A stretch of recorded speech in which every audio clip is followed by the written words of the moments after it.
So let's talk about the end of Resident Evil 9. Um, it was a pretty good ending, pretty good story. The ending is basically like there's this thing called Elpis, I think is what they call it. And the main villain is like, that's his plan. Release Elpis. It's a new weapon. And what happens is that you have to listen carefully to like backstory plot lore, and then you'll understand that Elpis is a good thing, right? And so if you like don't pay attention, or if you just like drift out when other people are talking, then you're going to think Elpis is the bad thing and you're going to end up destroying it, which will kill Leon. Leon will die. But if you release Elpis, you'll get the good ending. You'll get the real ending. And so it is interesting. You have the choice between like destroy Elpis or release it. And if you release it, then the first Resident Evil took place in the Spencer mansion, and Elpis is made by Spencer.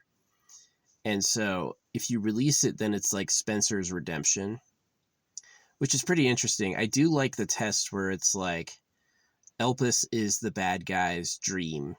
So you think it's bad, but you find out at the end that it's secretly a cure. And but if you're not paying attention, you'll miss that, and you'll think destroying it is responsible, and then Leon will get killed. So it's kind of a good plot.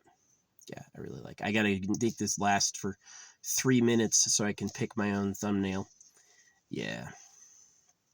I thought Grace was kind of annoying.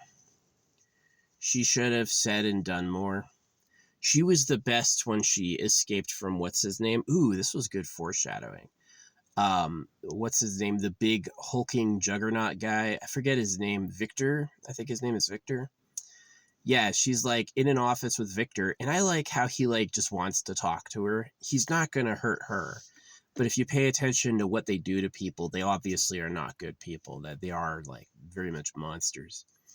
Um, and so to escape from him, she runs, barricades the door, and then opens the door and then backtracks. Right? She like opens a door fake, and then she goes and hides, and it works. He actually gets thrown off, which is great foreshadowing because this guy thought Elpis would be a weapon, and it turns out to be like their undoing. It eliminates monster powers. It cures the virus transformation. So pretty cool story. I thought that part was pretty cool, that it's like a test of the player's ability to pay attention.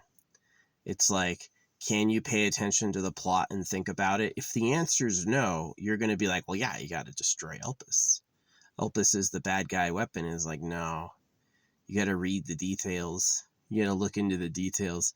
Elpis is good. Yeah. Elpis is there to help. It's an interesting dilemma. It's an interesting little detail. So, yeah. I thought that was pretty good. That was a pretty good plot twist. Yeah, definitely like after The Sixth Sense, after Knights of the Old Republic, after a few of these games, like getting a good plot twist is kind of hard. And I thought Elpis was perfect because it seems like a normal villain MacGuffin. And you're like, all right, so this is the new bioweapon, which makes the new boss. If you don't destroy Elpis, then you're going to power them up. And it doesn't work like that. It just cures them, which is like, I thought it was a cool plot twist. And I like how it was a test for the player. Like, were you paying attention? So, but there's horribly dumb things in the game that make no sense whatsoever. Yeah, I'm going to play it more. It just freaking took a hit on my battery reserves. My solar batteries got like majorly fucked up by the what do you call it? By running the Switch all the time. Man, the Switch will take one of my batteries to 2 bars over a whole day. So I'm like, ugh. I basically don't want to play. I want to just like recharge for a few days and get topped up again, and then then I'll play again. But yeah, man, I've been wanting a nap. I've been delaying. But yeah, that's the story of Elpis and the plot of Resident Evil 9.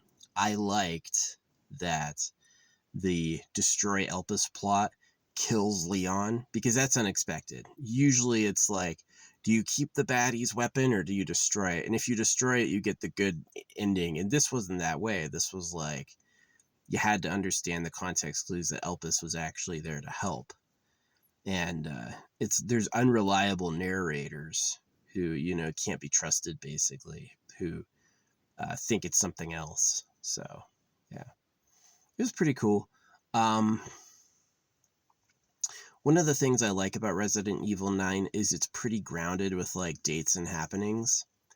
It's not super foggy. It'll give you a real timeline. It'll say the who and the where and the what of it. And I kind of like that. It's not just like some stories are just like random shit happening. And this is like pretty grounded.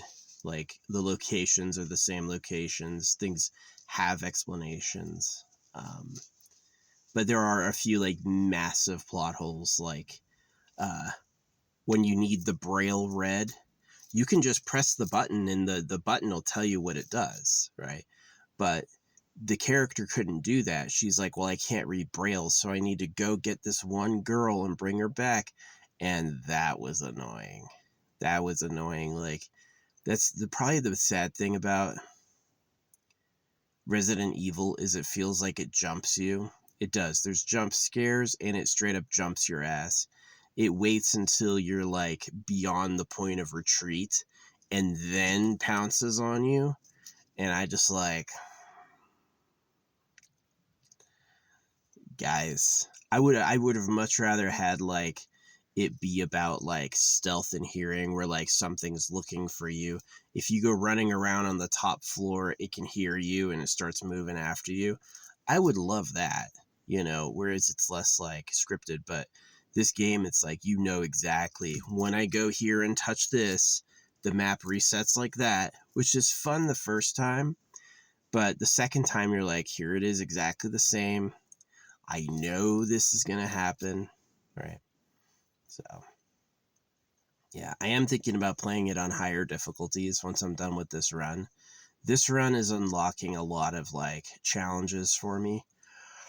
It's a run on casual, but there's no healing items and no crafting. And I'm doing I got the dolls, so I'm doing the last final challenge. So that should be like 90,000 challenge points, which should unlock a lot of big stuff for me, like unlimited ammo and stuff like that.